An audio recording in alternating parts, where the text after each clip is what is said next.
Baik, ceritanya begini Mas Hari. Saya lagi ngerjain sesuatu, nulis-nulis dan lain sebagainya. Kemudian masuklah ke kamar, saya duduk di situ. Nah, disitulah ada yang berbisik sama saya Mas Hari. Ada yang berbisik, bisiknya begini. Edi, waktunya kamu sudah di dunia sudah habis. Ini hari terakhir hidupmu, begitu. Saya yakin itu bukan jin ya. Saya yakin wallahu a'lam lah. Intinya saya yakin ini bukan jin lah. Sehingga ketika saya mendengar suara seperti itu, saya itu tidak berdaya. Mau teriak, mau ngomong, mau minta tolong ke siapa, itu tidak bisa. Tidak bisa. Sehingga tiba-tiba saya itu melihat badan saya itu sudah kaku. Ya, kaku. Itu. Jadi ketika tiba-tiba kayak orang ngerep-repan atau gimana? Ya. Jadi sebenarnya bukan kayak orang rep-repan Mas Hari. Sebenarnya ada proses di situ, ya. Ada proses itu di situ. Ada yang namanya proses sakaratul maut tetap ada. Yang maksud saya tiba-tiba itu ketika ruh ditarik itu kerasa. Setelah ditarik itu ruh itu kan keluar. Gitu. Jadi proses bagaimana sakaratul maut itu yang saya rasakan itu dari kaki. Ya Allah. Ditarik dari kaki. Dan rasa sakitnya itu, sakaratul maut itu seperti badan kita ditebas atau diiris-iris dengan ratusan pedang.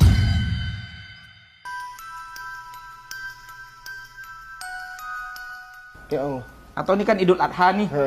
Ya kita bayangin saja kambing itu dikulitin hidup-hidup. Allah. Ditarik semua kulitnya itu rasanya seperti itu. Atau kita seperti parut yang pakunya panjang-panjang ditancepin tubuh kita terus ditarik seperti itu. Itu rasa sakit dari kaki itu. Dari kaki. Itu dalam keadaan Ustaz tuh ngerasain ini, ngerasain rasa sakitnya. Rasa sakit luar biasa Mas Hari. Ketakutan yang luar biasa. Dan ini juga ini penting. Kalau ingat itu ya Allah, mau bermaksiat sedikit pun tuh takut Mas Hari. Itu kayak kita ditunjukkan seperti proyektor layar lebar ya. Itu seakan-akan kita semua di proyektor itu melihat segala maksiat dosa yang pernah kita lakukan. Di bumi mana, di sudut mana, kapan kita bermaksiat, semua ditunjukin sama Allah. Di situ Mas Hari. Jadi kayak flashback semua tuh? Iya, flashback semua Mas Hari. Ingat semua dosa-dosa, malunya luar biasa. Apapun Allah tunjukkan di situ. Segala maksiat yang pernah kita lakukan, siapa yang kita sakiti, entah orang, entah keluarga, dengan lisan kita, dengan sikap kita dan lain sebagainya. Ini penyesalannya yang luar biasa yang menurut saya tak kalah sakit juga dari rasa sakit yang kita hari itu. Kemudian, nah ini benar dari hadis Rasulullah ketika sudah nafas di tenggorokan, itu ingat semua harta kita. Ya. Sampai supaya harta saya waktu itu dalam kondisi ya diuji dengan ekonomi. Sampai harta saya uang 1.000 pun di saku, di celana levis belakang pintu pun ingat. Seakan-akan saya tolong itu semua harta saya infakin untuk menebus dosa-dosa saya. Saya pingin harta saya yang tersisa itu saya pingin diinfakin untuk menebus dosa-dosa saya Mas Hari.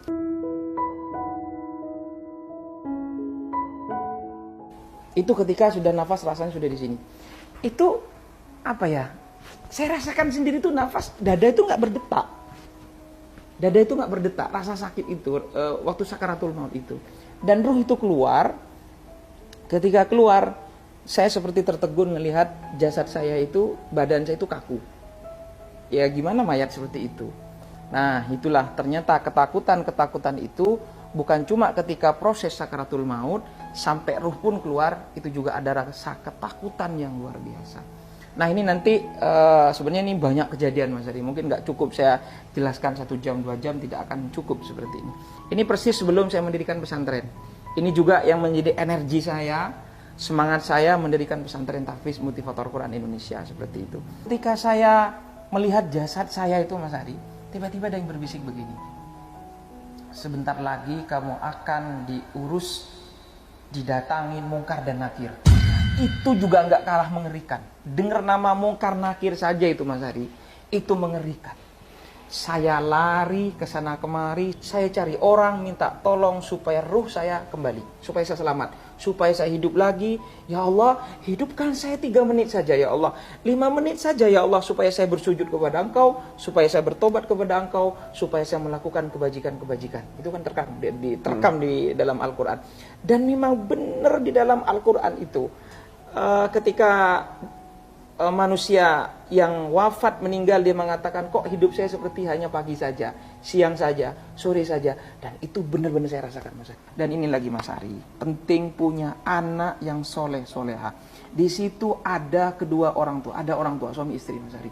Itu mukanya dibakar, hangus, kayak suster ngesot ya, kayak film susternya itu ngesot, Mas Ari, di bawah itu. Ustaz juga lihat yang di alam sana juga lihat. Semua itu banyak yang kita lihat, Mas Ari, banyak. Terus ada kerangkeng, besi-besi yang panas membara. Tahu nggak apa yang dikatakan oleh kedua orang tua ini? Tahu nggak apa yang dikatakan? Ya Allah, anak saya melupakan saya, ya Allah. Saya mengandungnya, membesarkannya, melahirkannya, mendidiknya, dan dia sekarang melupakan saya, ya Allah. Aku terlupakan, ya Allah. Aku terlupakan hari ini. Itu merintih-rintih menangis, Mas Ari. Nggak didoain gitu? Nggak didoain sama anaknya. Mungkin anaknya juga bermaksiat di dunia.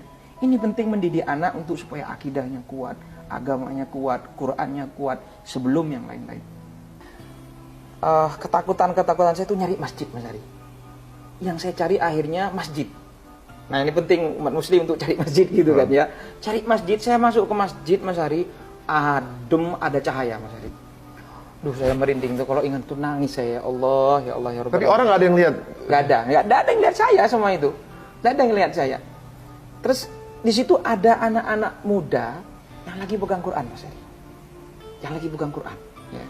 Ada yang lagi pegang Quran, kemudian wajahnya bercahaya. Tuh rasanya tuh kayak tembus ke langit. Saya di pintu masuk itu kaget karena mencari pertolongan supaya saya hidup ke dunia. Saya ngeliat itu, nangis saya. Itu indah, mulia, berwibawa. Pokoknya dengan segala kemuliaan yang saya lihat tuh, ini asik banget nih orang gitu loh. Indah banget, wajahnya berseri-seri. Saya bertanya dalam diri saya itu bertanya, ada jawaban.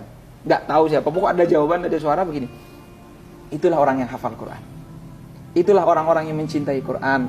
Itulah orang-orang yang memperjuangkan Quran, Mas Ari. Itu bahasanya begitu. Itu bercahaya. Dan ini bahagia banget orang ini. Wajahnya berseri-seri. Saya jalan, tapi yang diantara yang paling bercahaya itu adalah gurunya. Ada kiai, seorang kiai di tengah itu yang ngajarin Quran. Itu yang paling bercahaya, Mas Ari. Saya pergi ke mimbar, tempat imam sholat.